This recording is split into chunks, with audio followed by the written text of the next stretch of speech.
Crayon de couleur versus pastel, c'est le test qu'on va faire aujourd'hui. J'ai acheté cette petite boîte de pastel gras. Je pense que la dernière fois que j'en ai utilisé, c'était en art plastique au collège.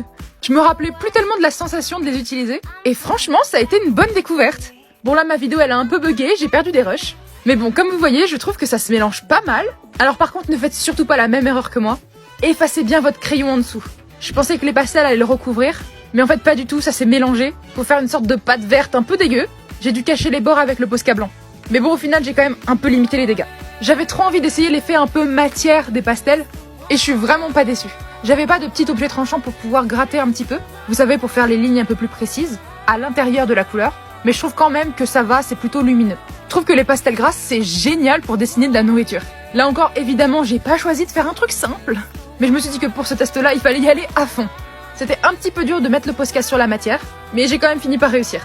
J'ai hâte que tu me dises ton avis en commentaire. Et surtout, quelle version tu préfères ?